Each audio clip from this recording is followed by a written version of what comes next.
Hello friends, thank you for joining me for another series of Hot Chocolate Chit Chat. My name is Dr. Nancy Reyes and I thank you for coming back and listening to some of my stories. So this week I want to focus on the importance of perseverance, of pushing through despite the hardships you might encounter and finishing what you start. Throughout my educational journey, I've encountered a lot of moments in which I have had to persevere, push through even though I felt like giving up.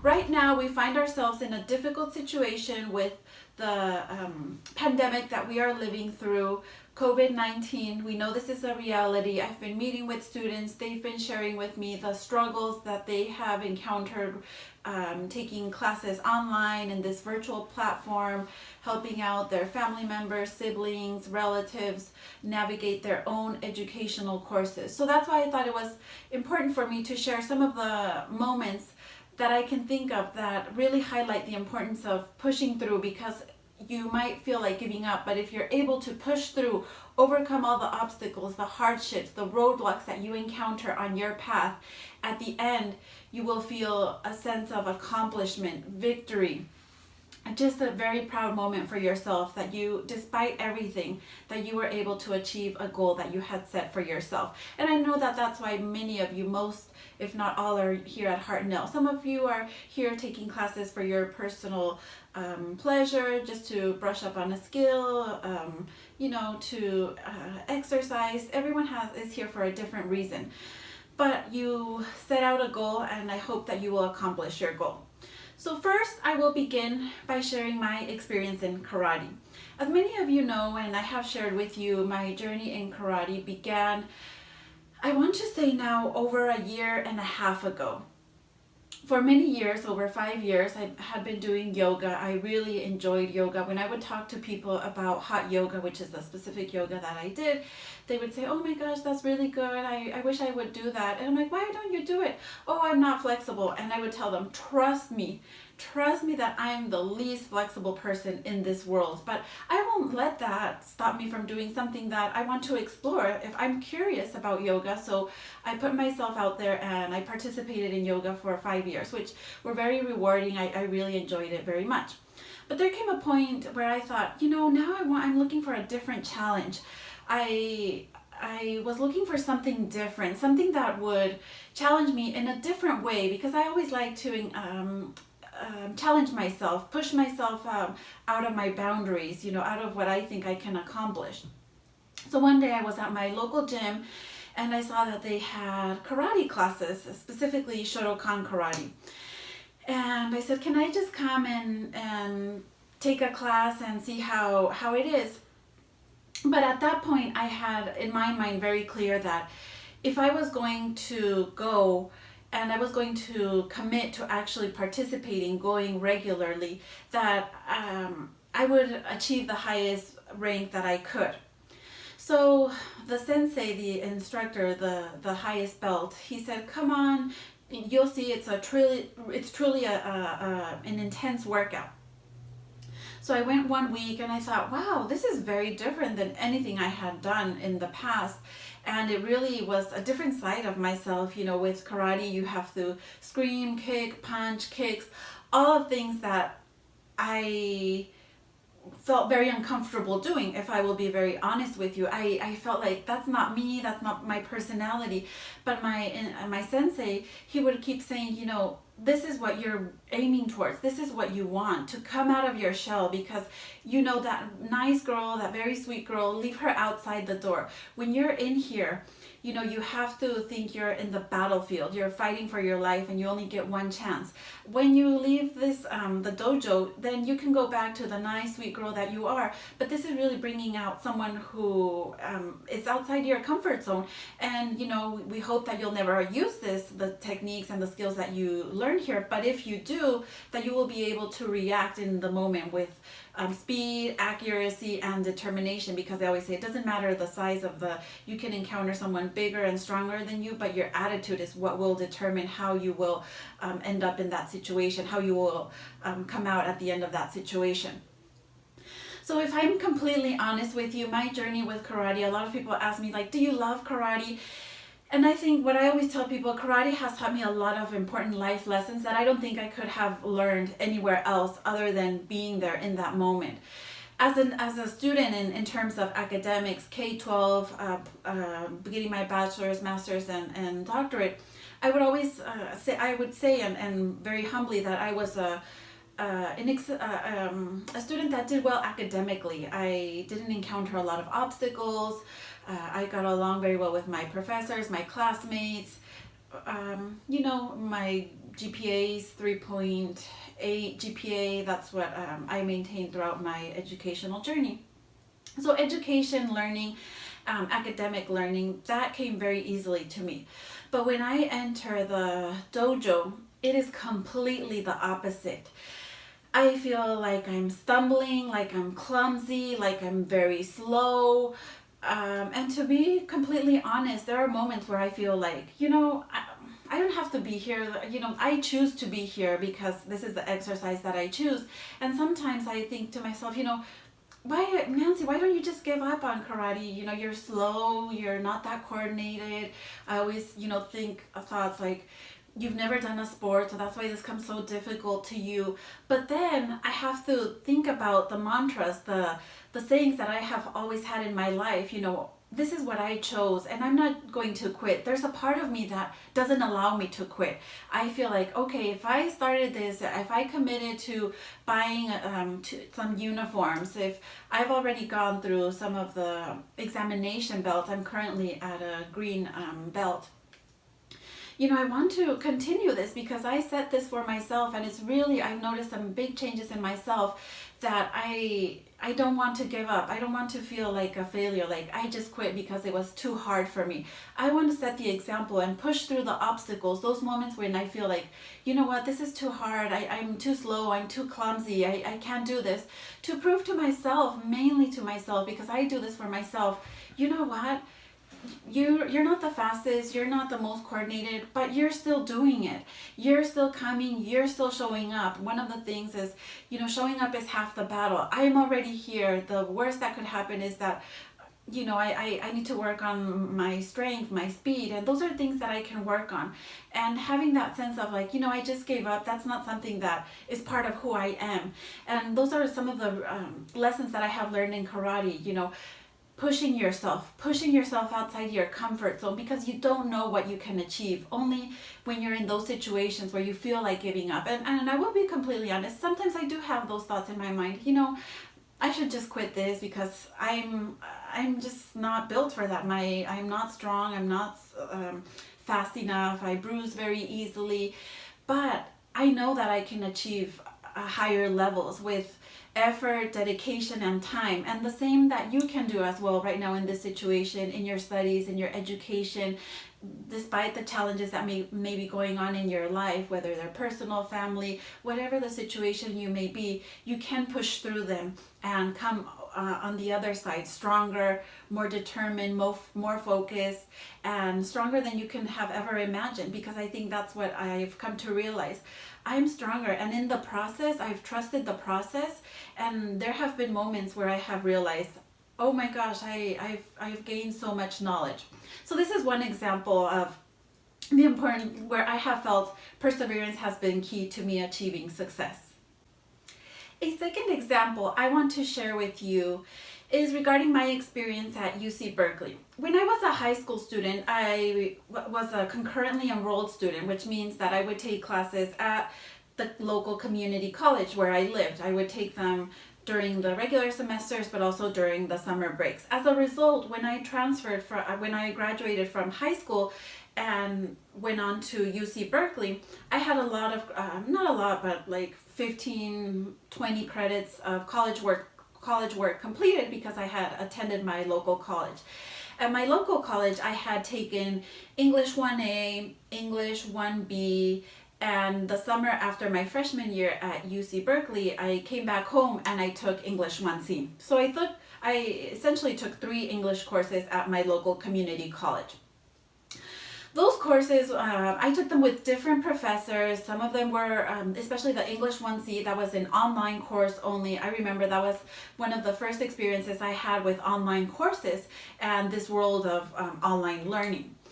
The previous two were in-person courses, and like I said, they were with different instructors, and I would do my work. And when I took English 1A and 1B, I was a senior in high school.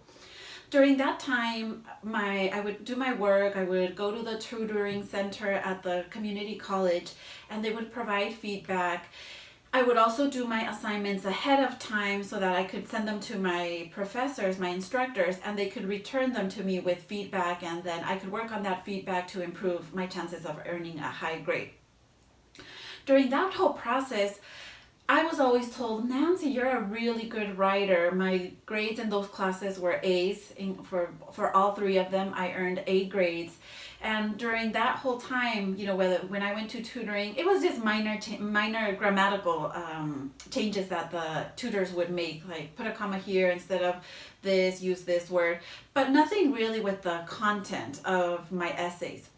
During that time, my confidence as a writer was very high, because I was constantly told, you're a really good writer, you write really well for being being a high school student, you write like you're writing in college level courses, A work.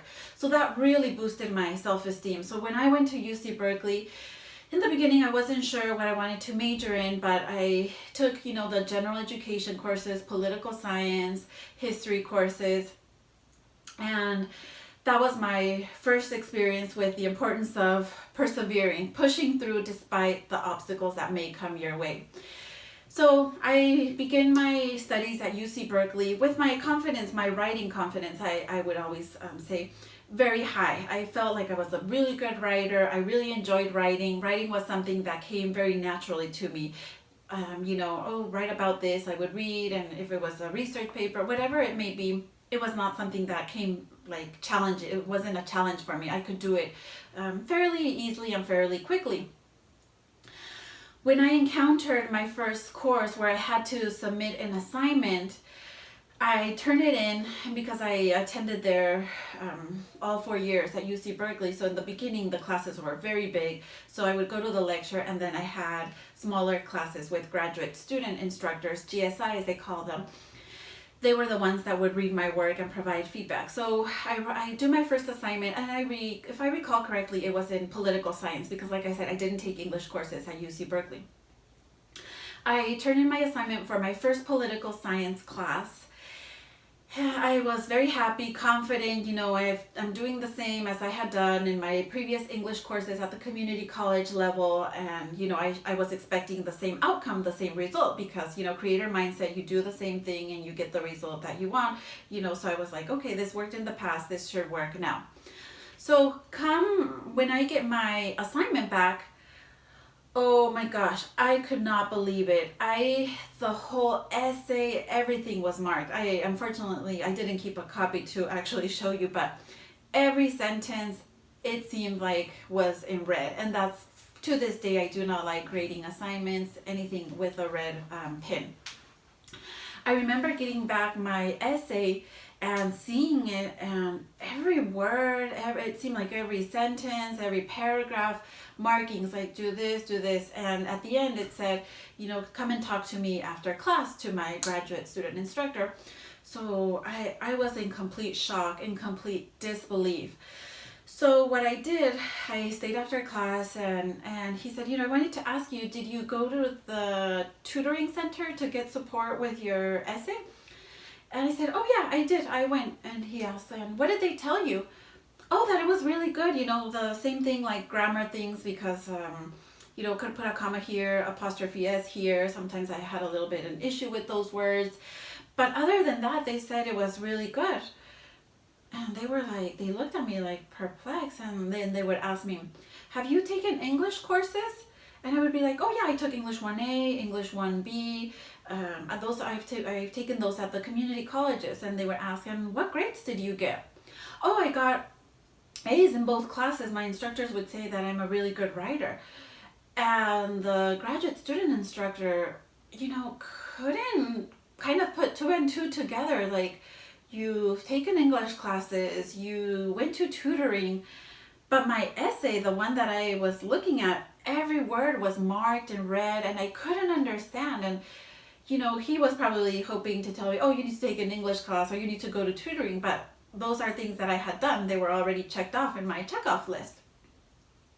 So to be completely honest, it felt like from there, having a very high writing self-esteem, it went lower and lower as every assignment I turned in specifically, continued the same, red marks, everything. And I couldn't, your self-esteem from being a very confident writer can, diminish and go down, assignment after assignment. Then I started thinking, what's wrong with me? Why can't I write essays? Like, he's telling me that every sentence, there's something wrong with it. So what's going on? I don't know what else I can do. And it really took a long time. It really took many, many years for me to realize what it really was a preference of a writing style. I think I have a particular writing style. My graduate student instructor had a particular writing style.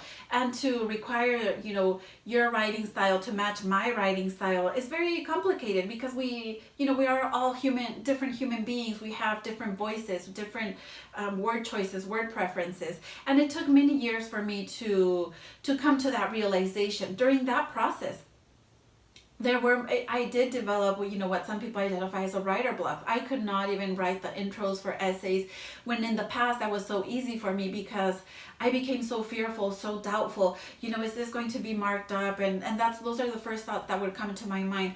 I'm probably going to get my essay all marked in red like I've usually been getting. So, there were moments where I felt like, I'm not a good writer. All those instructors, they lied to me. Why did they lie to me? And now I have to go through this where I feel so afraid of writing because I've been told by my graduate student instructors that, I need so much help and I've taken these courses. But throughout the years, I realized, it was a matter of a writing preference. There were moments I felt like giving up, but then I thought about what did I do in the past that seemed to work? And what I realized was what I would do in the past, if my instructors, in the first day of class, they gave us the syllabus, I would look, okay, when is the assignment due? I would have it ready for my graduate student instructors to proofread 3 weeks before the assignment was due. That truly was the tactic that I used to make sure that there was no absolute way I could get a non-passing grade for any of my assignments. If I took the time to do my assignment weeks before it was due and then email it to my instructor with another couple weeks for him or her to review it, there was no way. And then I took the recommendations they gave me and implemented those. I was like, oh my gosh, I'm set. There's just no way that I could not pass the class, keep getting bad grades on my assignments, because I took it upon myself to do the work ahead of time. I thought, you know what, if the assignment is due a month from now, I'm going to start working on it now, have it done, submit it to my instructor for feedback, take the feedback, make sure I take their feedback to heart, take their points into consideration. So when the assignment is due, I turn in a revised version of the original document that I sent them. So this strategy seemed to work. I'm not going to lie. I'm not going to say it takes time and commitment for you to do the work ahead of time, but it truly worked. During this time, I would say now I feel very confident writing. I truly enjoy writing. I always tell students, when you ask for feedback, make sure that you are aware that I have a particular writing style. Another person might have a completely opposite writing style. So if I give you this feedback and this other person gives you completely contradictory feedback, it has to do with our writing style. So you also want to be careful how many people you have review your personal scholarship statements, your personal statements for the UCs, because we have different writing styles and there's nothing to say one is better than the other. So make sure you keep that in mind. And I'd like to highlight this example because it is truly these two particular examples, my experience in karate and my English writing experience at UC Berkeley, because they highlight the importance of persevering and pushing through. Those were very challenging times as a writer. Like I said, I became very doubtful, very fearful, very afraid. I felt like I developed writer's block, but it took time and me pushing through that, not falling into the mindset, I can't write, I don't know how to write because these people are telling me I don't know how to write, but developing a strategy that I felt would work in my favor and doing the work ahead of time to then come out and be successful to completing my bachelor's with around a 3.8 GPA, my master's with a 4.8 GPA, and the same with my doctorate degree around a 3.8 GPA. Thank you so much for listening to me. I hope you found my examples very valuable and helpful to you. I hope you will share them with other people that you know that might benefit from them. Please make sure to subscribe to my channel. It's a brand new channel. Like I said, I will be uploading content every week, and share it with your friends. I would really appreciate that. If you have any comments, leave them in the comment section down below, and I will respond to you. If you ever want to reach out to me, please know that I'm available for you. We can set up a Zoom meeting. I'm here to meet with you to make sure that you feel that you are not going through this alone. We know the situation right now is scary. It's so uncertain how things will unfold, but know that I am here for you. Anything that I can do to support you, I will. Make sure that you always keep that in mind. You know, you will persevere through this despite the difficulties the challenges that may come your way. You will come out at the end stronger, and you will be successful. So thank you so much. Have a great rest of your week, and I hope you will join me next week. Thank you.